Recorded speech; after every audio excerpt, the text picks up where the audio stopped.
De 0 à 457 femmes, voici le secret. Le secret, c'est qu'il n'y a pas de secret. Non, je rigole. Il y a vraiment un secret. C'est parti. Pour info, je suis Fabrice Julien, coach et auteur, expert en séduction depuis 2010, notamment auteur de Comment devenir plus séduisant et savoir conclure avec les femmes. J'ai couché avec plus de 457 femmes. C'est pour ça que je fais cette vidéo.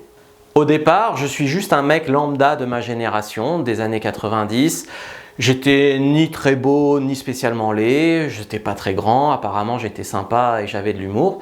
J'ai été élevé par une femme, on va dire, un petit peu avant-gardiste dans sa génération, une femme assez forte, assez dominante, donc qui m'a un petit peu étouffé en tant qu'homme quand j'étais petit, toujours avec les meilleures intentions, pour bien m'élever bien sûr, mais voilà, j'ai un petit peu souffert de ça. Il y a beaucoup d'hommes qui ont souffert aussi du fait de l'absence de figure paternelle, parce que les mères célibataires, parce que des raisons comme ça, les couples, etc. Ce n'est pas mon cas, j'avais un papa, mais mon papa, il était un petit peu, on va dire, dominé, effacé par ma maman. Au collège, on n'en parle même pas, j'étais dans un collège un petit peu voilà, dans la zone, avec la mode, c'était le mec sur son scooter, avec son survêt Lacoste, enfin voilà. Et donc du coup, les filles, elles fantasmaient dessus, le mec qui fumait après les cours dans le bois, enfin voilà, c'était ça, on n'en parle même pas des nanas. Moi je passais pour l'intello, le mec, enfin voilà, c'était pas possible. Et mes parents, ils ont vu que j'en souffrais, et ils m'ont changé un petit peu de milieu. Quand ils m'ont mis au lycée, ils ont réussi à me faire rentrer au lycée à Aix-en-Provence, qui était un petit peu un milieu un petit peu plus proche de moi en tout cas, mais là j'étais du coup inférieur, parce que moi je ne suis pas d'une famille riche, on va dire, je suis d'une famille relativement moyenne, voilà, mes parents étaient profs, donc je suis d'une famille moyenne, où j'arrive dans un lycée un petit peu bourge, donc là aussi j'étais pas totalement à ma place, mais on va dire que quand je regardais en haut, j'avais des modèles suivables et pas des racailles quoi. Et là, j'ai pris des grosses leçons de vie parce qu'il y avait des bombes, tu sais, ces petites nanas un peu bourges, un peu sexy, etc. Il y en avait plein, des nanas comme ça, qui vraiment me plaisaient beaucoup. Pas comme les petites racailles du collège, même s'il y en avait quelques-unes dont j'étais tombé amoureux, mais je veux dire, dans les faits, il n'y en avait pas beaucoup vraiment pour moi. Là, il y en avait, mais elles sortaient avec des gars un petit peu fashion, tu vois, un petit peu à la mode, etc. Et vraiment, là, j'ai pas eu développé tout de suite des croyances limitantes, parce qu'il y avait un de ces gars qui sortait avec toutes les nanas les plus belles du lycée, mais il faisait 1m65. Donc il était plus petit que moi et il arrivait à avoir toutes les filles. En terminale, il y avait aussi un gars qui faisait ma taille et qui sortait avec 2-3 bombes du lycée. Et le point commun qu'ils avaient, les mecs qui avaient les bombes du lycée, c'est qu'ils étaient habillés classe, à la mode quoi. Et donc du coup, moi j'ai changé de look. J'ai pensé que c'était ça. Un Noël, mes parents ils m'ont demandé qu'est-ce que tu voulais. J'ai dit quelques fringues et puis peut-être un relookage. Et donc du coup, j'ai changé de look. Est-ce que ça a changé des choses? Un peu. Pas concrètement, c'est-à-dire que j'avais toujours pas les relations, j'allais toujours pas vers les femmes, mais quand même un voyage en Italie avec les latinistes, j'avais rencontré une fille qui n'était pas vraiment tout à fait un canon, qui était une jolie fille de plastique, mais qui était finalement pas si bien habillée, elle était pas bling bling quoi. Et donc du coup, moi je fantasmais un petit peu sur les bombes du lycée, mais elle était très bien cette fille. Mais ce que je veux dire par là, c'est que je suis quand même sorti avec elle. Après, bon, comme j'étais relativement un faible dans ma tête, elle m'a trompé, j'ai fait ma première fois avec elle, où elle m'a un petit peu humilié au lit, enfin voilà, c'était pas terrible.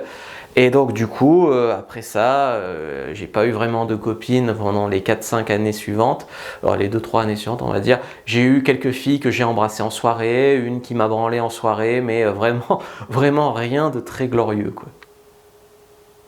Et voilà, j'ai enchaîné un petit peu quelques années, les petites aventures comme ça, ouais voilà, pendant 4-5 ans, jusqu'à mes 20 ans, j'avais eu aussi une fille qui m'avait couché avec moi au week-end d'intégration de ma fac, mais on était tous les deux complètement bourrés, puis après on se sentait tellement mal qu'on s'évitait dans les couloirs, enfin que des histoires de loose quoi.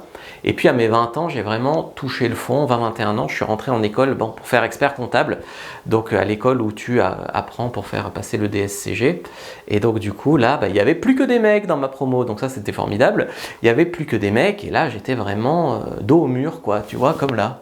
Ah oui, j'en ai pas parlé, mais j'avais aussi beaucoup de crises d'angoisse qui me pourrissaient la vie.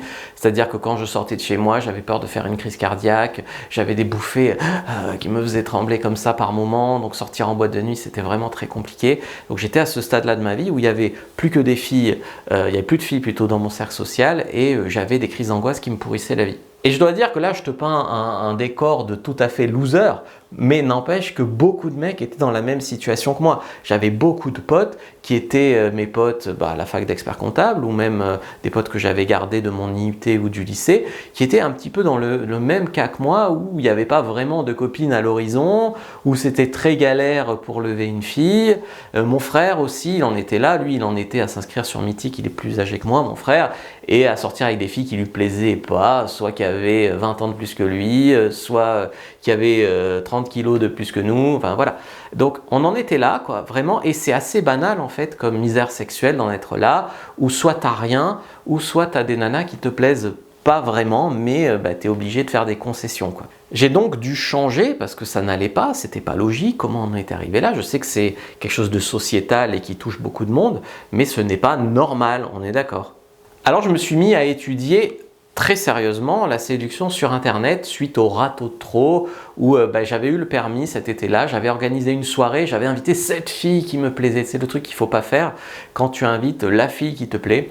Et effectivement, elle est venue avec des gars à la soirée, puis elle est sortie avec un gars que un de mes potes avait ramené, qu'elle connaissait depuis 10 minutes, plutôt qu'avec moi, et vraiment c'était l'humiliation de trop.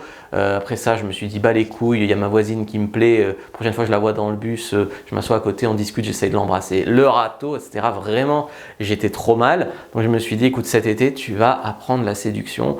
Donc j'ai commencé, comme beaucoup, par les blogs que tu trouves facilement sur Google, que ce soit Art de séduire, French Touch Séduction, à l'époque il y avait Verse le jus, des choses comme ça, quoi. Et je dois dire qu'il donne les conseils de base pour arrêter d'être le loser parfait, quoi.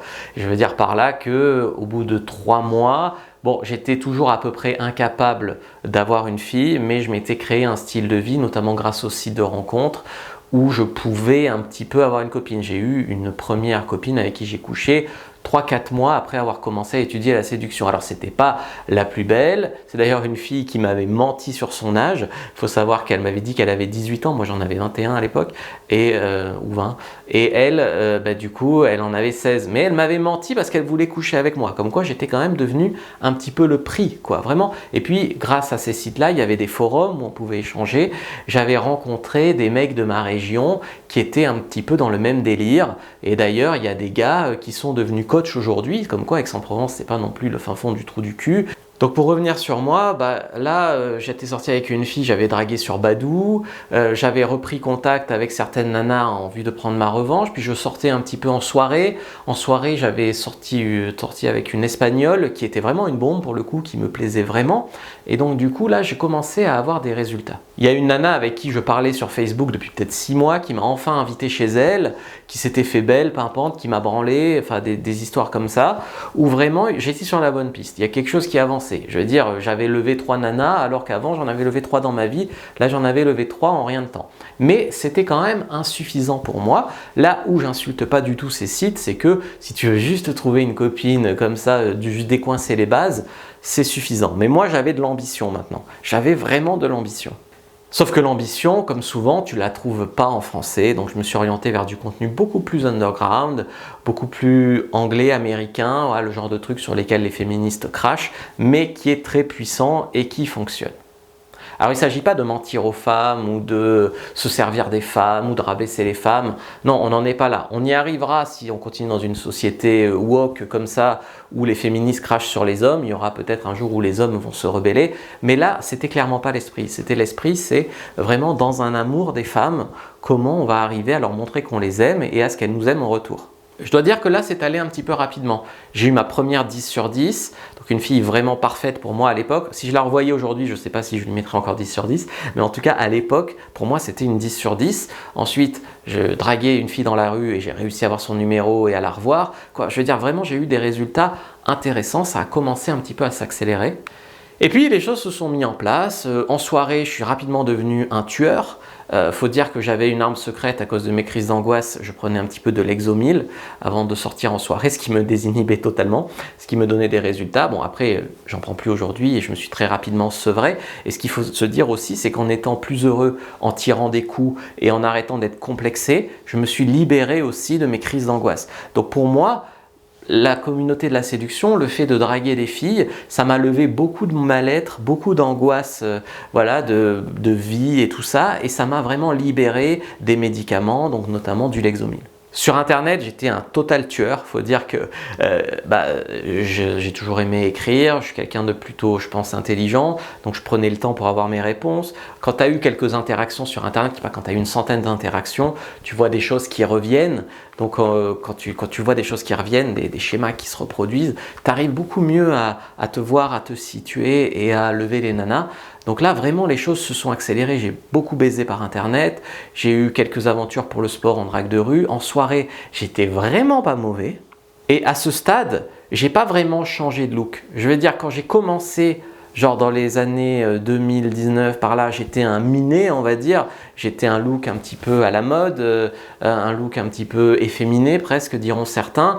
Et je dois dire que bon, c'est ni ce qui m'empêchait avec les femmes, ni ce qui me faisait avancer, puisque elles me trouvaient correcte, mais elle trouvait que j'étais peut-être gay.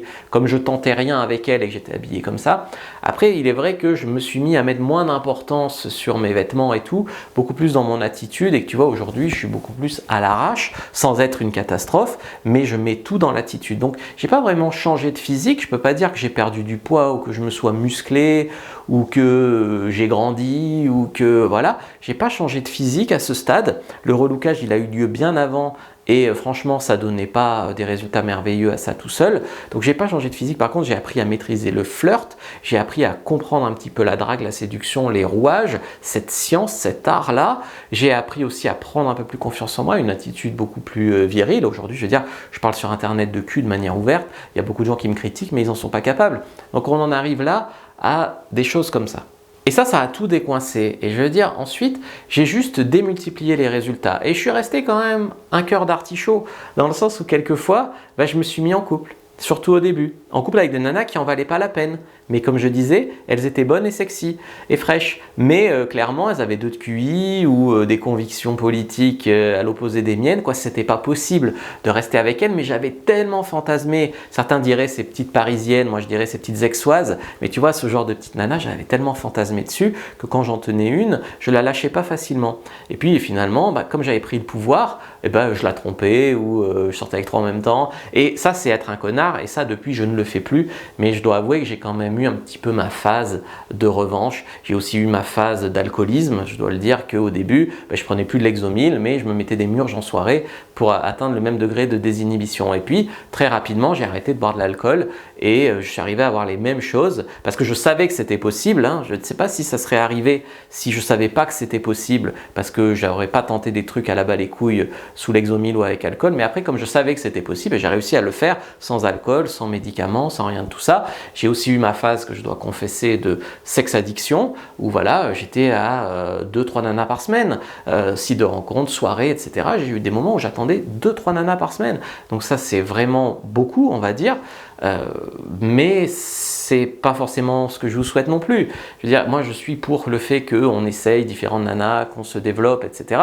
On n'est pas obligé tous de coucher avec 400 femmes. Donc à Aix-en-Provence, qui est quand même pas une grande ville, il doit y avoir 100 000 habitants, j'ai couché avec plus de 160 femmes. Et ce qui montre vraiment que c'est la méthode qui marche, c'est que quand j'ai déménagé à Lyon, pourtant à Lyon, j'y suis resté que 3-4 ans, dont plus d'1 an en couple avec une nana à habiter chez elle. Donc en 2 ans, on va dire, j'ai couché avec plus de 200 nanas, en 2-3 ans, à Lyon. Donc quand tu es dans une grande ville, évidemment, ça démultiplie les résultats avec la méthode.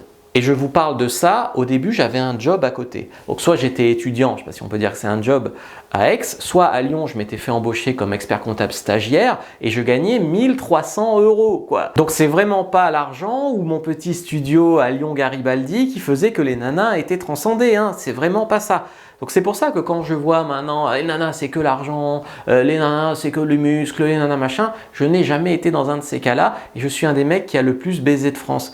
Donc il faut se calmer là-dessus, c'est facile de croire ça, c'est tentant de croire ça, mais en tout cas ce n'est pas ce qui se vérifie avec mon expérience. Alors vous direz oui mais maintenant c'est comme ça dans les jeunes générations, où je pense pas parce qu'il y a des gars qui ont de l'argent qui n'ont pas de nanas, il y a des gars beaux mais qui n'ont pas tant de nanas, il y a toujours des gars pas terribles qui arrivent à tirer leur épingle du jeu, donc vraiment je pense pas que les choses aient tant changé que ça. Par contre je pense qu'aujourd'hui il y a beaucoup de cultures qui cohabitent, que quand tu regardes des conseils sur YouTube, tu as des mecs de France mais tu as aussi des mecs d'autres pays, donc de cultures différentes. Donc je sais pas si on peut établir à nous tous les conseils qu'on trouve sur Internet. Tout ça en disant pas forcément qu'ils ont tous tort ou qu'ils veulent tous faire de l'argent sur ton dos en te vendant des programmes de musculation. Pas forcément. Oui, peut-être, mais pas forcément. Après ça, j'ai créé ma boîte de coaching en séduction, c'est là où vous m'avez peut-être connu. Là, moi j'ai expérimenté, avoir 800 € que me donnaient mes parents et mes petits boulots à Aix-en-Provence, avoir entre 1300 et 1500 € en tant qu'expert comptable stagiaire et monter jusqu'à 10 000 € par mois, 15 000 certains mois. J'ai su monter là, bon, je ne gagne pas ça tous les mois, mais ça m'est arrivé de gagner ça avec ma boîte de coaching en séduction. J'ai expérimenté vraiment 3 niveaux de revenus, quoi. Donc Fauché, Picsou, et donc j'ai pas vraiment vu de changement avec les femmes. Il faut dire que je ne suis pas un flambeur peut-être. Après, quand je dis que j'ai pas vu de changement, c'est pas zéro. Je veux dire, j'ai levé des femmes dans plein de pays différents. J'ai été bien sûr en France, en Suisse, aux USA, dans les pays de l'Est, j'ai levé des femmes un petit peu partout, pas forcément toujours dans le milieu libertin. Le milieu libertin, je m'y suis mis un peu plus tard. Le milieu libertin, je m'y suis mis avec mon avant-dernière copine. Donc il y a finalement que quelques 2-3 ans que je suis dans le milieu libertin, où j'ai effectivement couché avec beaucoup de nanas. Mais vraiment avant ça, j'étais à 350, sans libertinage, sans prostituée, sans rien de tout ça.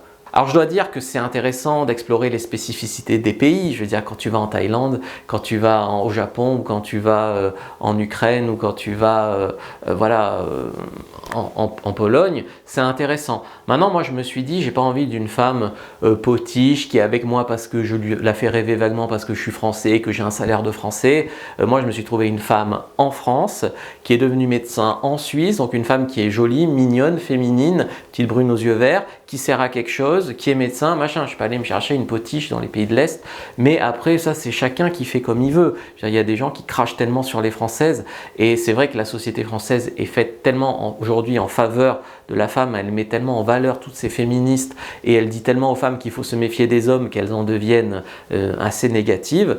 Mais dans tous les cas, il y a des femmes bien en France. Il y a au moins 140 000 abonnés sur ma chaîne YouTube des Françaises qui sont d'accord avec notre point de vue, parce que je suis autant cash avec elles qu'avec vous. Donc il y a encore des femmes, c'est pas facile. Aussi il y a des mecs qui me disent quand je vais vers les femmes, elles m'accueillent mal, machin, où il se passe rien. Oui, c'est l'image que tu donnes quand tu y vas, parce que la femme elle est là avec ses peurs, avec ses craintes, avec ses croyances sur les hommes, etc.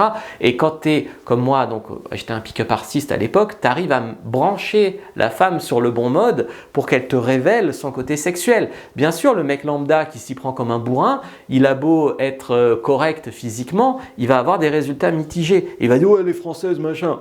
Alors, tu vas te payer des putes dans les pays de l'Est si tu veux, mais ce que je veux dire, c'est que pour moi j'aime que la femme elle soit à fond sur moi pour ma personnalité. Je dis jamais à une femme combien je gagne, je dis jamais à une femme ce que je fais dans la vie. Je veux d'abord qu'elle me kiffe et après on verra. Donc je vais finir sur la question que posait souvent un collègue à ses élèves, il a arrêté depuis de coacher. À quoi ça sert de réussir sa vie si c'est pour sortir avec une moche ? De même, à quoi ça sert d'être mignon si c'est pour sortir avec une fille qui est moins mignonne que toi? À quoi ça sert d'être riche et de travailler sur toi si c'est pour aller te prendre une potiche dans les pays de l'Est qui te kiffera même pas pour qui tu es vraiment? Je ne suis pas là pour juger, chacun a ses croyances, chacun a ses buts, a ses objectifs, chacun peut être dans une période de la vie différente. Je t'aurais peut-être pas tenu le même discours en 2015 qu'aujourd'hui. Aujourd'hui, je te propose une fiche complètement gratuite, premier lien dans la description de la vidéo, lien en commentaire épinglé sur l'état d'esprit du séducteur. Tu peux aussi lire mon livre, abonne-toi et je te dis à bientôt et que le dieu de la séduction soit avec toi.